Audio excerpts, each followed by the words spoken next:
Welcome back to ECE 220. Just to keep you in line, or to keep reminding you, Group A, you have your pre-lab for lab number 2 due tomorrow. So that's everybody except those students in Section I.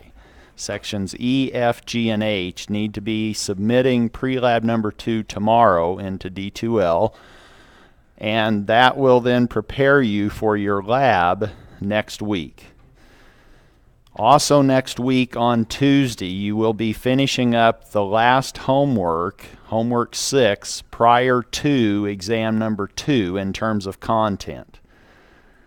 Exam 2 isn't too far away. It's in 2 weeks, less than 2 weeks, and it will be over material in Chapter 4, which has been covered in homework assignments 4, 5, and 6. Today we're moving into Chapter 5, which is OpAmps. Group B will be out of phase with Group A. Now we're talking the right language, correct? We know what that means. That means now there's a time delay. There's a shift of 1 week for Group B. Your Lab 1 report is due next Wednesday, and your pre-lab is due a week from Saturday.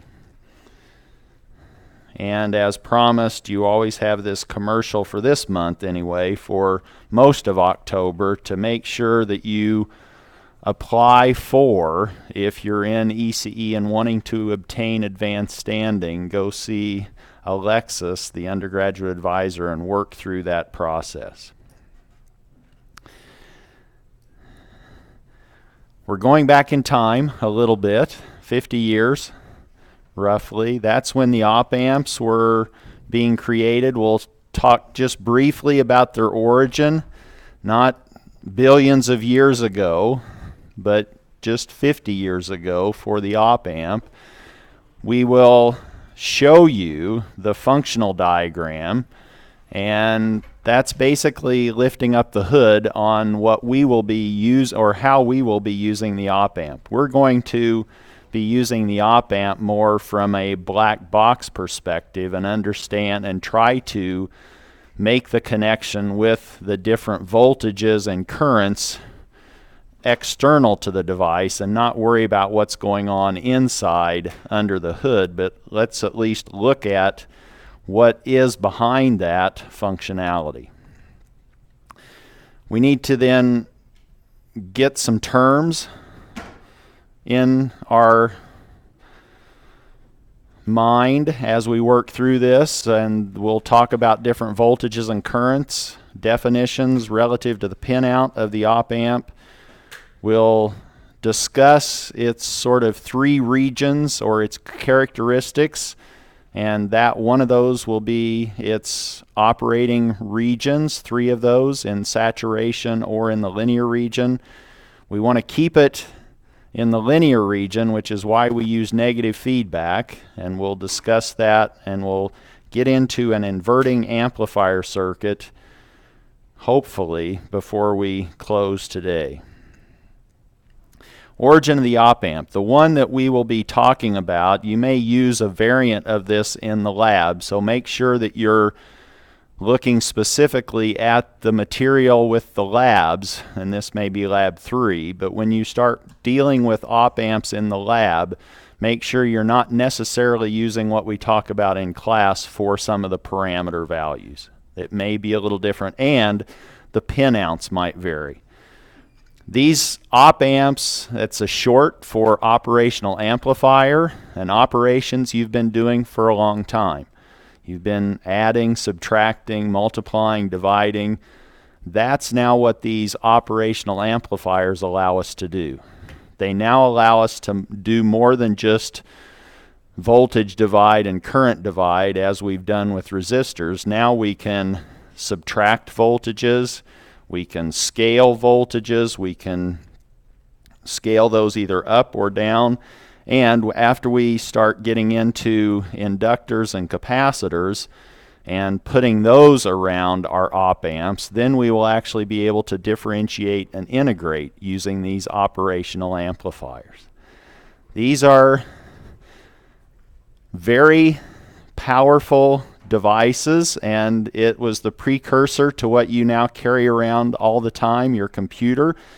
This helped build the analog computer.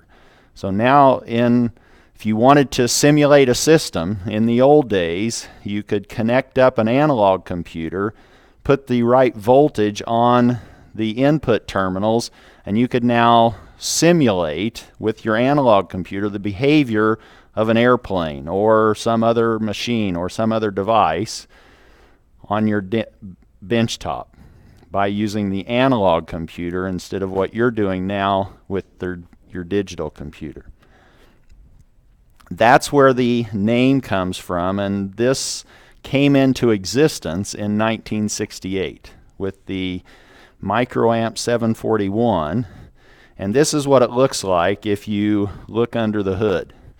If you were to pull off the black covering that it's packaged in and then look at it, you're going to see there's 22 transistors, 11 resistors. Oh, and you've done transistors, correct? In Lab 1, you played with those. You can make or have transistors do many things for you, but here they have combined a lot of transistors, and you can see these 3-terminal devices under the hood.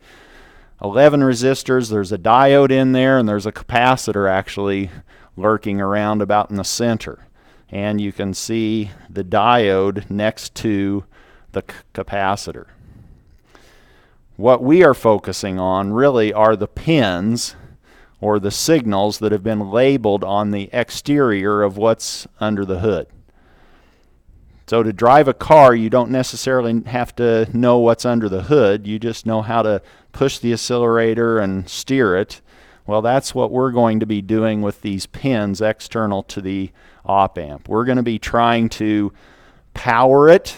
So this OpAmp is different from a resistor. In a resistor, you simply stick the pins in your breadboard and it works. With the OpAmp, you drop that, and now it's designed. Maybe I should show you another picture of the OpAmp. It's not very big.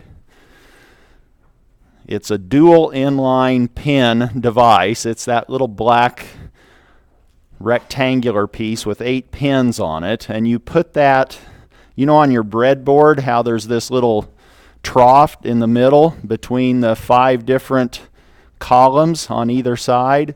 It's designed to be placed across that trough. So you have 4 of your pins on the left side of the breadboard and 4 on the right side. You don't want those connected sometimes. Some of these actually you do want to jumper them across, but here when you plug it in, it's just going to sit there. It's not going to do anything for you unless you apply power to it.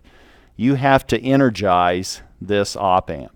The way you energize it is you connect it up to a positive power supply and a negative power supply.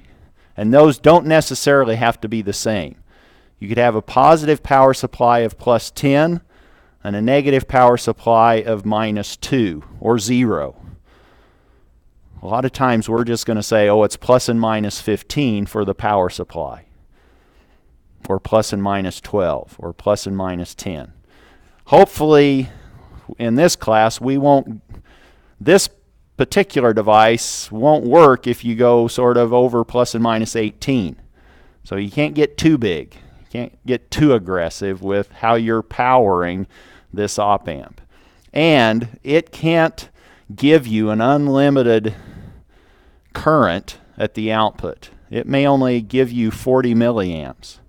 So you have to play within these constraints of what this device, although it's a very powerful operational device, you have to sort of play by what it provides us with. We have the symbolic way of denoting the OpAmp, and now there's 8 pins. You need to know which pin is which. And the way you do that, you'll either see a divot in the top or maybe a white dot or a black dot. That dot indicates pin 1.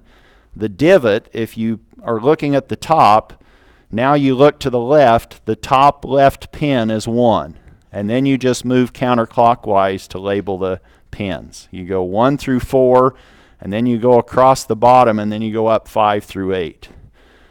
So you'll have, this is different also than a resistor. A resistor, you can go either direction. It's not directional. But the OpAmp, it's very important that you plug it in properly and you pay attention to all the different pins, and to make it work, you have to power it. A lot of times, though, what we do when we're now analyzing this, we just almost put the power supply information too far to the side, and we just play. But you have to remember that this won't work unless you have power, and it's not going to give you any kind of current or any kind of behavior unless it is powered. And the symbol is a triangle, so maybe I can draw that. I will just be drawing a triangle with a minus and a plus to indicate the inverting input, that's the negative input, the non-inverting, which is the positive, and then you have plus and minus power supplies. And we may refer to those as the supply rails. We have to live within the supply rails. We aren't going to get at the output anything beyond those rails. If we had this device powered by 12 volts positive and minus 6 volts negative, V0 is not going to go beyond those. It's not going to go to 20. It's not going to go to minus 7. It's going to live within those supply rails. You're now bounding what you can get out of this output-wise, and the current, it's not going to give you an unlimited amount. It's also going to be restricted or constrained by how this, whatever your OpAmp has been designed to meet, but in this case, probably don't think you're going to get anything more than 40 milliamps. And you can look at the data sheet and see what's the maximum output current, what do I need to be restricted to on the supply voltages, etc. Here's the disclaimer. The pinout that we're talking about here, you may want to look and make sure that what you're doing in the lab, you may actually have 2 OpAmps in your 8-pin device. And they may not have some of these voltage offset pins that are being displayed here. I hope that I've made it clear that you have to power or energize this OpAmp to make it work. And this is how you do it. You put one of those pins, which is usually labeled the V+, capital V+, that's the positive supply rail. And then you have a negative supply rail. And a lot of times in the lab, what we do is remember your power supply in the lab? It had 2 possible channels, an A channel and a B channel, and they both had a red, maybe a green and a black. Don't play with the green. Always leave that disconnected. That's earth ground. We want to forget that. Don't worry about that, but we do want to play with the red and the black, the positive and the negative leads. We connect them up such that V- is going to be lower in voltage than V+. Question? So the earth ground, the question was, how's the earth ground different than the regular ground? What we are doing, and I'm not quite sure what you mean by the regular ground, but I'm going to think you're meaning the common node. So now our common node is really just sort of a reference, and we call that 0. But that may not actually be earth ground. It may be floating. Our power supply is floating relative to earth ground, and so that 0 is whatever it is, but relative to that common 0, we're plus 12 or minus 12 relative to the common. But if we now connected that to earth ground, then that would be establishing a reference, and everything would be going to ground, and we wouldn't have this relative floating of 0. It's a little bit confusing, But we are not wanting to tie ourselves down to earth ground. We want it to be relative so that it's floating.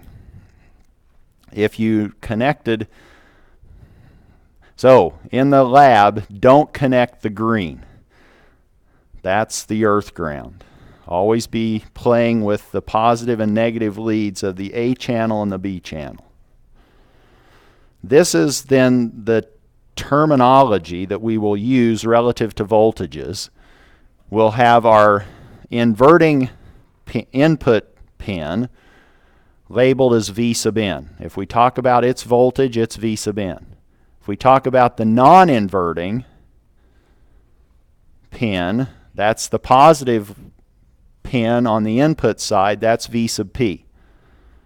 And the output is V sub 0, or V out.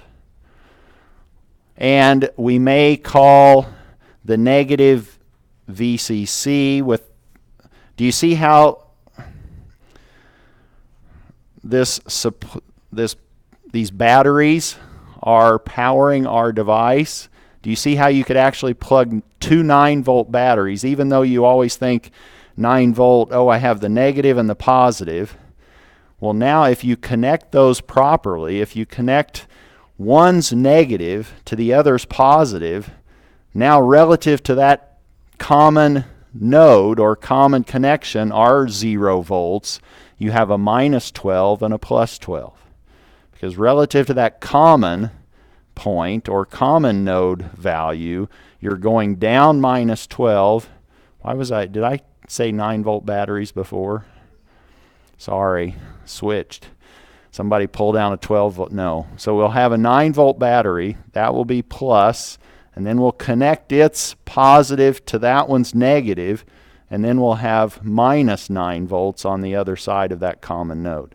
And that's what we're trying to illustrate here with the labeling. So if you set your voltage levels in the lab to both be plus 9, then you would have to connect their common nodes properly, and then you would have a plus 9 and a minus 9.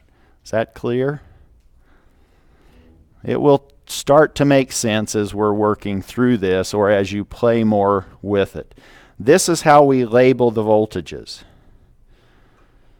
We have a similar labeling for the currents. We have exactly the same OpAmp. We're supplying it with plus VC and minus VC or minus VEE. But now we're putting all of the currents from these different nodes into the OpAmp. We have an I sub P going into the non-inverting terminal, input terminal. We have a I sub N going into the inverting input terminal. I sub 0, we'll just go ahead and let that go in as well. If it's actually coming out, it will be negative. We're fine with that. And the key thing that a lot of times we kind of sweep under the rug are these I sub C plus and I sub C minus.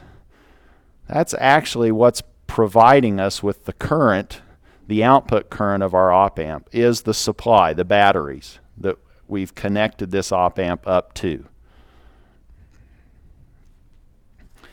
We have a lot of currents to keep track of, but in fact, we will only be worrying about I sub P, I sub N, and I sub 0. We're going to just sort of know or understand that the power supply is going to provide us with the current that we need. Again, we're going to have to live under the constraints of the OpAmp, and I sub 0, in terms of its magnitude, it's never going to be, for this OpAmp, more than 40 milliamps. So if you make a calculation and you go, oh, I have 2 amps. Well, with this OpAmp, that's not happening. So you'll reach saturation, and this poor guy, you might calculate 2 amps, but it's only going to give you 0.04, even though you've calculated it to be giving you 2. From KCL, we can actually find a relationship or connect all of these different currents. We drew them all to be going in. KCL works as long as we have a closed boundary. That means that if we make our boundary and circle the op-amp, now we say, oh, I sub p plus I sub n plus I sub 0 plus I sub c minus plus I sub c plus all equals 0. We know KCL is valid for any closed boundary. But if you were really paying attention to under the hood when we lifted it up, did you notice that the input resistance was really huge? No, that's not explicitly there. That's embedded in all the transistors. But the resistance seen into the input terminals, both the inverting and the non-inverting input terminals, is huge. It's 2 megohms, which means practically those two currents, I sub p and I sub n, you have no input going into your input terminals of your op-amp. We're now saying that I sub p and I sub n are 0, practically. Which means if we now combine that, if we now eliminate I sub p and I sub n from the KCL equation and solve for the output current, I sub 0, it's going to be minus I sub c plus plus I sub c minus. Our power supplies then are going to be providing us with all of the current that is coming out of this op-amp circuit.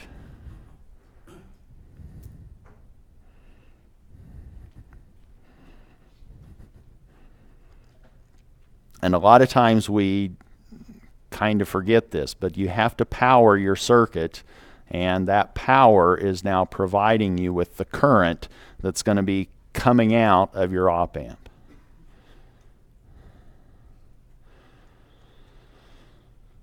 And that's what I'm trying to say here in this sentence. The output current is provided by the power supplies, but for this 741 op-amp, typical limit is plus and minus 25 milliamps. The max that you're ever going to get out of this is 40. That's what the data sheet says. So that's how this was built, and this is how it was designed. If you calculate and say, oh, I sub 0 needs to be 100 milliamps, you go, uh-oh, what's my op-amp? Oh, it's a 741? Then I'm going to not be getting that. I'm actually going to be only getting 40 milliamps at the best. So now my load resistor is maybe asking or requiring too much of my op-amp. It can't be met. The op-amp just can't deliver on that request. The resistor is saying, I want 100 milliamps in order to give me the output voltage that you've calculated. Not going to happen. This poor op-amp is going to give you 40 milliamps. Keep that in mind. What are some other operating characteristics? And this graphic, after I drew it, well, you know my drawing. If you're drawing this, you might make your slope a little steeper. It's really very steep. I, for whatever reason, kind of just like to make a slope at about a 45-degree angle, but it's huge, the slope. And what we want to do is try to keep the op-amp such that the difference between the inverting pin and the non-inverting pin, the difference between their voltage, we want it to be tiny. So tiny that we'll actually be able to say, oh, those two voltages, those two potentials are effectively the same. Capital A is the open loop gain of your op-amp. And that's huge. It's rarely less than 10 to the fourth, 10,000. It's more likely 100,000 for capital A.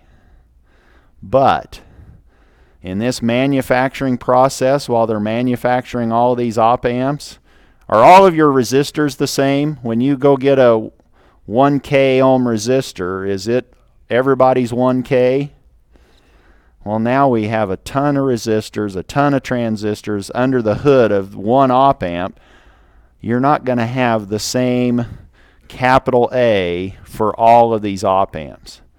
Mine might be 100,000. Yours might be 150,000. Yours might be 90,000. So what we need to do is design parameters around these op-amps to try to eliminate the dependence on capital A. As long as it's big, then everybody's circuit is going to behave about the same. Even though mine was 150,000 and yours was 120,000, because the parameters we've connected around this, it's going to behave the same. We want to try to make it independent of that value of A, the specific value of A, but A tells us how the output, so that's the vertical axis in this picture, is the output voltage. If you just powered up your op-amp and put a voltage on the inverting input pin, V sub N, and the non-inverting input pin, V sub P, and they had a very close voltage relationship, then the output voltage will be A times V sub P minus V sub N. We will be in that linear operating region. We don't want to be dependent on what A is, so we're going to actually not be using this op-amp in an open loop configuration very often, if at all. But this is now how it operates. If we go outside that small interval of V sub P minus V sub N being tiny, then our output voltage saturates. It either saturates at the positive rail, whatever capital V sub C was, which is 12, let's say, or it saturates at the negative rail, minus 9, whatever that negative rail was. We have basically 3 operating regions that this device, when we play with it, where it can be living, either in the linear range, which is where we want it to be living, or in one of the saturation locations. If we're in the linear region, then the output voltage, little v sub 0, is now capital A times V sub P minus V sub N. A is bigger than 10,000.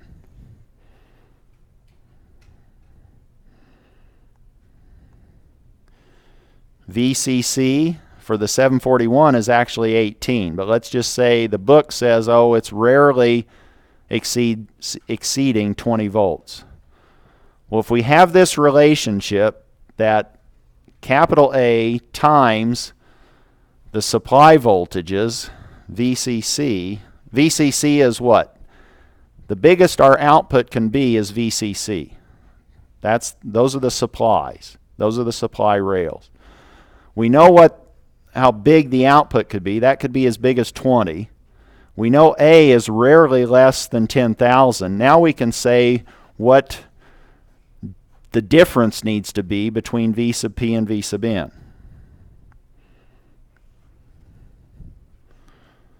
We know the output is less than the magnitude of VCC, and we know that the output is A V sub P minus V sub N. We can divide both sides by capital A, and we can see that the voltage difference separating the inverting and non-inverting pins of this op-amp is less than 2 millivolts. Typically, VCC is not 20, it's smaller, and A is bigger than 10,000. So this is kind of a very upper bound on their separation.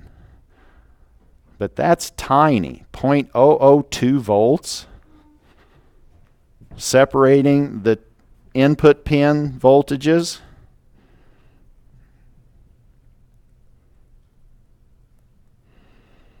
We usually, by that point, we would set our voltages and say, well, I'm dealing with 4 volts and 5 volts. Really? You want to worry about 0.002 and less?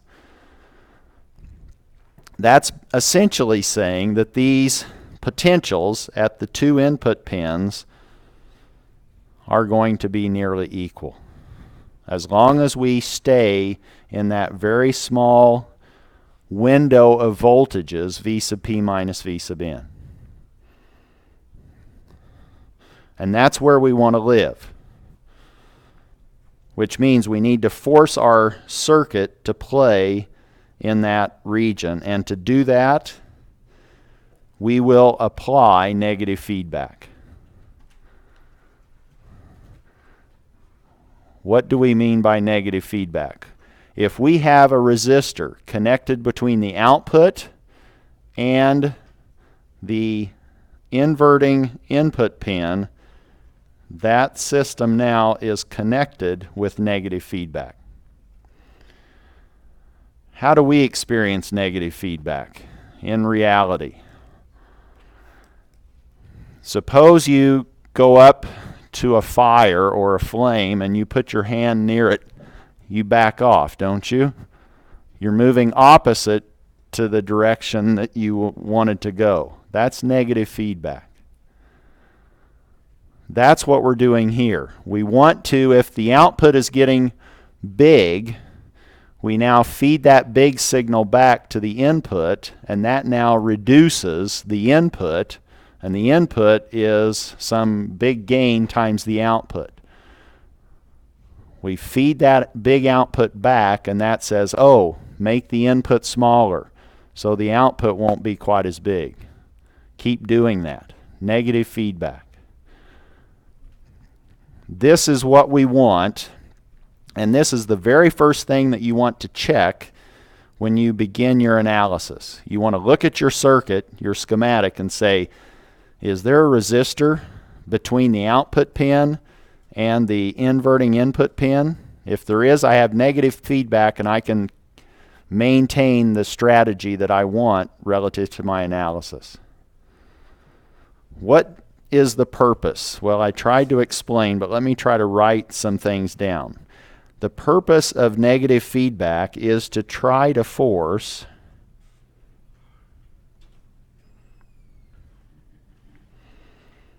the circuit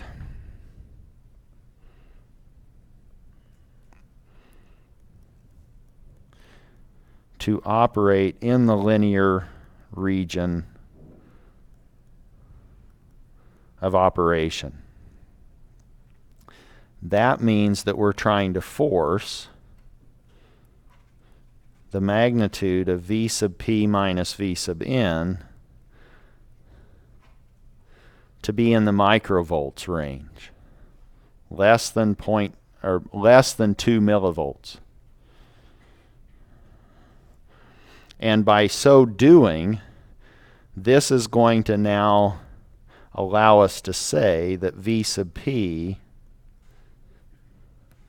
is effectively V sub N, and that's what we're going to be calling, which is just below, the virtual short. This is like we're virtually shorting those 2 pins, the inverting pin and the not inverting pin. If they're virtually, or if they're at the same potential, it's like they're connected with a wire. But we're going to do that. It's virtual. The virtual short conditions. It's a virtual short circuit. And the negative feedback actually now makes the circuit gain, which is different than the open loop gain. The open loop circuit gain is capital A. The circuit gain, we're going to find out what it is based on how we interconnect different resistors around the OpAmp. Negative feedback allows this circuit gain to be independent of capital A, because capital A could be all over the map. We could have 70 different capital A's with the 70 circuits that you guys might build. Feedback, the negative feedback allows us to not be dependent on that capital A value. We just need it to be big. And 10 to the 5th is big. Why can we say that I sub P and I sub N are 0? Do you remember?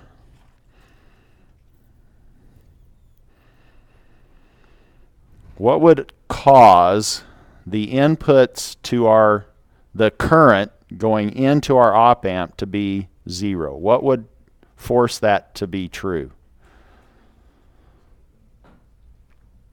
If there's a lot of impedance or a lot of resistance to that current flow, and the input impedance to these op-amps is huge. It's 2 megohms. But we're going to lump all of these together, these two conditions. When we have negative feedback, we will assume these virtual short conditions. At the end of the game, we're going to check the score. And if the score says you're out of bounds, you just calculated a V0 of 15 and your rail supply voltage was 10. Well, this wasn't in existence then. We didn't have this condition. We want to try to force ourselves to be in the linear operating range, but that may not be true. If the op-amp saturates, if we tell the op-amp, oh, you need to go to 20, and it can only go to the rail, which is set at 12, sorry, it's only going to give you 12. They'll have a footnote in the paper on the score. They'll say that was out of bounds, so the final score was actually 12 volts instead of 20. Because it exceeded the rail.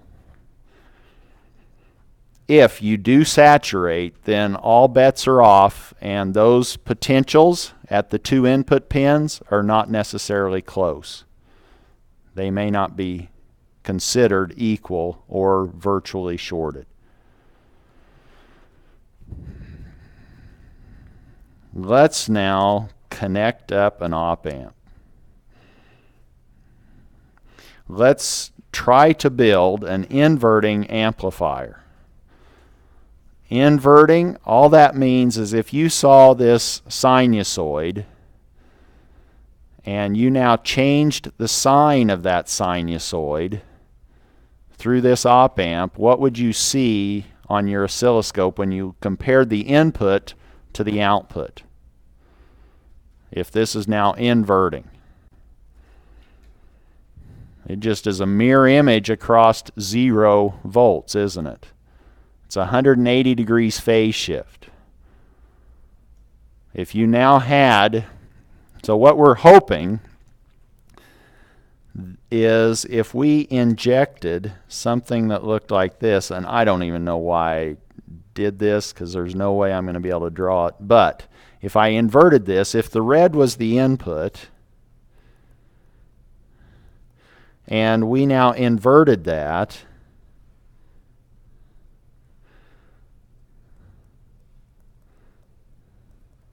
the output is the negative of the input. If we had a constant input of 4 and we inverted it, then we would be seeing a -4 at the output. That's all we're trying to do by building this inverting op-amp. That's too ugly. I'm going to erase that. But you guys can make it nice on your notes, right? And you now know what it means to be inverting. How do we build this? What do you think the very first thing is that I'm going to put on my breadboard to build an inverting op-amp if I want this to behave the way I'm designing it to behave? What's the first thing we check for when we're doing the analysis? Do you remember? How do we, when we go to the flame, what happens? We back off, don't we? We have negative response, negative feedback. That's the very first thing that you want to do here. So let's now put that in play. Let's now connect the inverting input pin with a resistor to the output.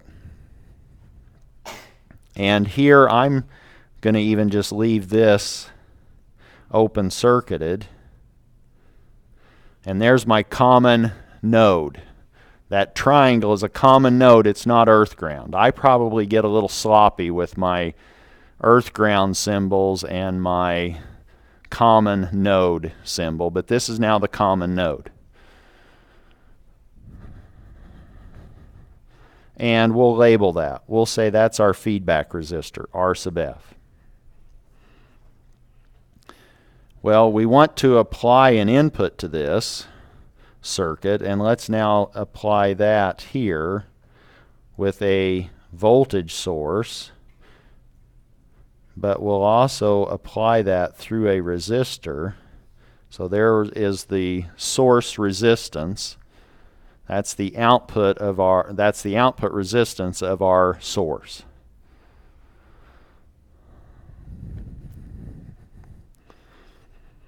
And we don't want to get too fancy with what we're doing. We just want to invert one signal. So let's just ground the non-inverting input pin. We're done. We've built an inverting operational amplifier. Now we have to figure out what we pick for R sub F and R sub S, but let me do a few more labels, but this is basically it. Now we can label it to try to analyze what we have. We've already identified V sub 0.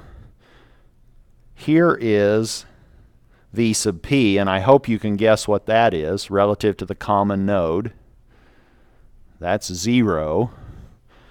V sub N, that's the voltage of the inverting input pin, and that's between the common node and the inverting pin of our OpAmp.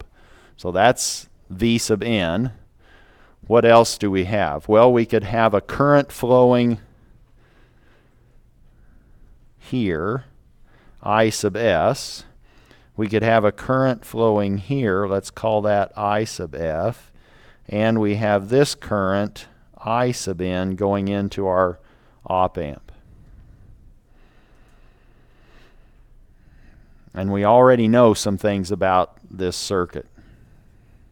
But let's try to step through the analysis process. The very first step, so let me just say now we're going to be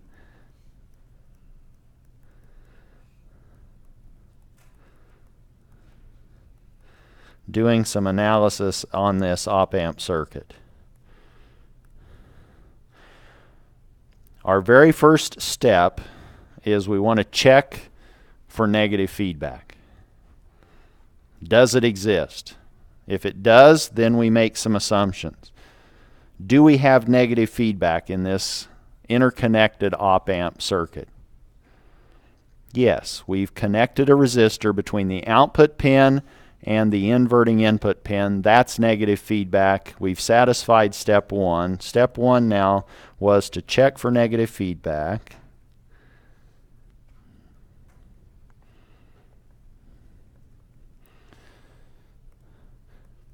It is present in this case, so now we assume the OpAmp, and you wouldn't have to write all this down, but now I'm going to, that the OpAmp operates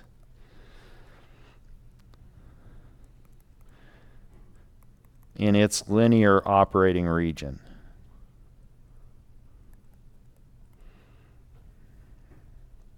And if that's the case, now we're in that very small V sub P minus V sub N range.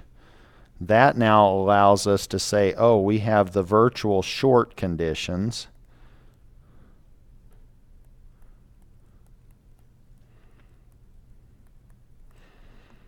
And that allows us then to say that V sub P, the voltage or the potential at the non-inverting pin, is effectively the same as the voltage at the inverting pin.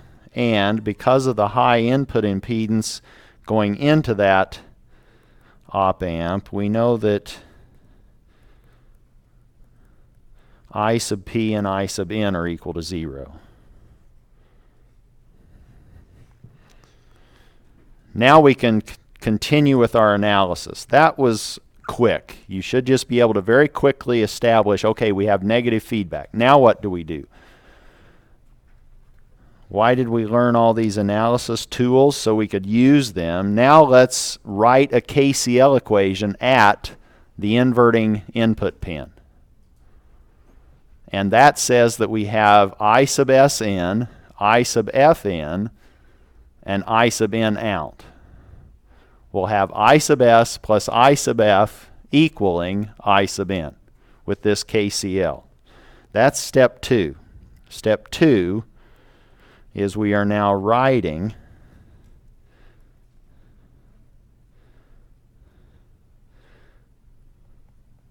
a KCL equation at the inverting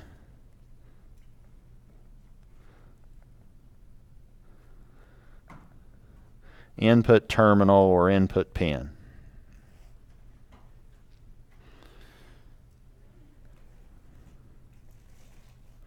And if we need to,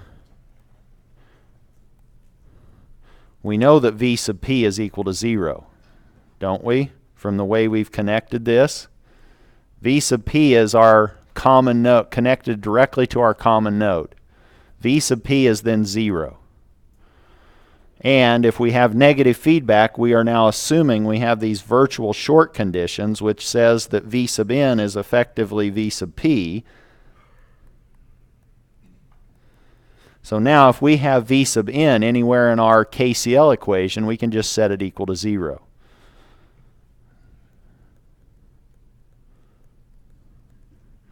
That was from the virtual short. And our KCL equation said that we had I sub S plus I sub F equaling I sub N. And what was I sub N? What's the current into the inverting input pin? 0. So this now says that I sub S is equal to minus I sub F. And what is I sub S? Can we write that down? That's V sub S. Let's get really descriptive. V sub S minus V sub N divided by R sub S. And V sub N is 0. I sub S is now V sub S minus V sub N over R sub S. And this we know is 0.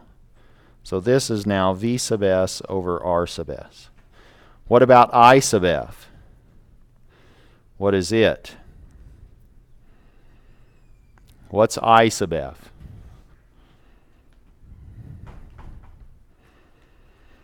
It's where I'm at. I'm trying to make the current go from right to left, so I'm going from plus V sub 0 minus V sub N divided by R sub F. And V sub N is 0. This now says that we have V sub 0 minus V sub N over R sub F. This is 0. Now I want to use this there and this there.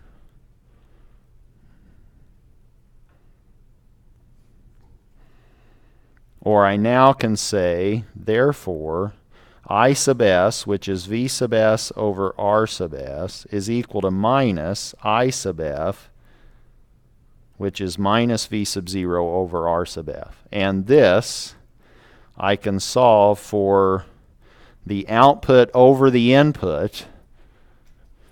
What's the output going to be given the input? That's now going to be minus R sub F over R sub S. And this is the voltage gain of that OpAmp circuit. We've now derived the inverting operational amplifier formula. It's just the feedback resistor divided by the input resistor. That gives us our gain with an inversion because of the way these currents were flowing. There's our inverted OpAmp expression. Now if you give me 2 for an input, and we've calculated R sub F over R sub S to be 5, then the output's going to be minus 10. If what? As long as minus 10 is larger than minus 12, if minus 12 was our supply rail. We'll pick up there with some other interconnected structures around some op amps.